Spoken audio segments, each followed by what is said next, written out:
गायों के बारे में आप कहते हैं कि गाय हमारी माता है। आप सब कहते हैं कि गाय हमारी माता है, गौ हत्या नहीं करना चाहिए, गाय हमारी माता है। हम कैसे मानेंगे कि गाय हमारी माता है? लेकिन भारत आध्यात्मिक देश है, ये आध्यात्मिक कोण से माता कहा होगा गाय को, और इसका प्रमाणिक होगा। मेरे बंधुओं, आध्यात्मिक देश शारीरिक रूप में किसी को मां नहीं कर सकता, लेकिन मां शरीर का नाम नहीं है। मैं नहीं मानता हूं। शरीर नारी है, और जब उसमें स्नेह पैदा हो जाता है उस शरीर में, तो वह स्त्री बन जाती है। और जब वो अपने स्नेह के साथ किसी एक के प्रति संकल्पवान हो जाती तो पत्नी हो जाती है, और जब उसमें करुणा और ममत्व के भाव आ जाता है तो मां बन जाती है। यही रूप है उसका। मां होने का अर्थ ये नहीं कि किसी को जन्म ही देना, नहीं। बहुत लोग तो जन्म दे के भी मां नहीं बनते हैं। जन्म ही देना नहीं, अगर जन्म देने की बात मां होते तो लक्ष्मी को कोई मां नहीं कहता। लक्ष्मी को तो कोई पुत्र नहीं है, कोई पुत्र नहीं है, कोई संतान नहीं है लक्ष्मी को। दुर्गा को कोई मां नहीं कहता, ब्रह्मचारिणी है। सरस्वती को कोई मां नहीं कहता, ब्रह्मचारिणी है। पद्मावती को कोई मां नहीं कहता। क्यों कहते हो? लेकिन उनमें वो करुणा, ममत्व, वो पुष्टि, वो समष्टि भाव है पालनकर्ता का, पालन का, तुम्हें रक्षा करने का। मेरे बंधुओं, तो मां शरीर का नाम नहीं है, मां भाव का नाम है। मां अगर मां भाव का नाम है और उसी की चर्चा है, इसीलिए लक्ष्मी के अंदर वो भाव आया, इसलिए सारे संसार में उनको मां कहा गया। लक्ष्मी शब्द का पर्यायवाची शब्द मां है। मां कहो मतलब लक्ष्मी, लक्ष्मी कहो अर्थवा। आदमी का शरीर कहां से आया? मेरे बंधुओं, विज्ञान कहता है कि आदमी का शरीर बंदर के शरीर का डेवलप रूप आदमी का शरीर है। मनुष्य का शरीर बंदर के शरीर का डेवलप रूप, डेवलप स्थिति। अब एक बात बताओ, बंदर का शरीर कोई एक दिन में, 10 दिन में, 10 साल में, 20 साल में आदमी का शरीर तो नहीं हो गया होगा।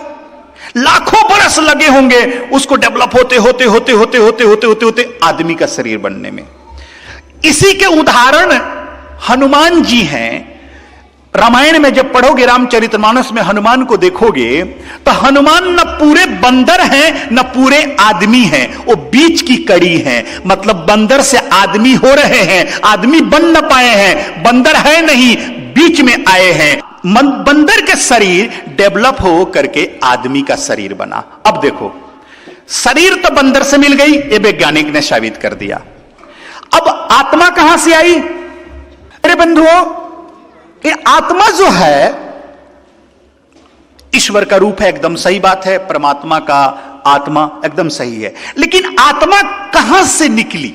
आत्मा कहीं ना कहीं तो शरीर में जाती रहती है, लेकिन ये आत्मा कोई एक दिन में आई नहीं है, 2 दिन में आई नहीं है, 10 दिन में आई नहीं है। आत्मा तो हर जोनियों में भटकती है, लेकिन किस जोनी के बाद, किस जीव के आत्मा के बाद मनुष्य की आत्मा बनना शुरू किया?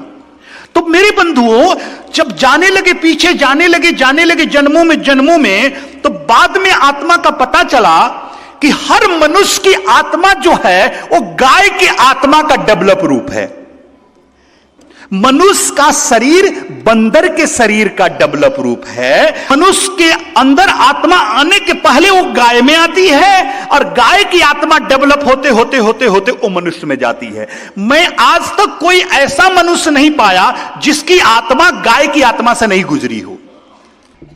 बंदर का डेवलप रूप मनुष्य का शरीर, और आत्मा गाय की डेवलप आत्मा मनुष्य की आत्मा। इसलिए जब बच्चा जन्म लेता है तो देखना बंदर जैसा हाथ पांव चलाता है और काई कुई करता है, लेकिन जब उसके आंखों में झांक करके देखोगे तो गाय जैसी शांति होती है। तो मेरे बंधुओं, हमारे महापुरुषों ने शरीर को बहुत महत्व नहीं दिया। कहा कि स्थूल शरीर है, ये आज जन्म रहा है, कल नहीं रहेगा। 5 तत्वों का बना हुआ शरीर, क्षित जल पावक गगन समीरा, पंचरत्न अधम शरीरा, ये 5 चीजों का शरीर है। ये पांचों 5 में मिल जाएगा, मट्टी की मट्टी मट्टी में चला जाएगा। इस शरीर पर ध्यान नहीं दिया। हमारे महापुरुषों ने आत्मा को खोजा, आत्मा को पाया। आत्मा हमेशा अमर होता है मेरे बंधुओं। इसलिए हमारे महापुरुषों ने कहा कि जो अमर को दिया, जो अमरत्व को दिया और मनुष्य के शरीर में उस अमरत्व को डाला, वो कौन है? वो गाय है। इसीलिए महापुरुषों ने कहा कि गाय हमारी माता है, हमें प्राण, हमें आत्मा अपनी दे दी है।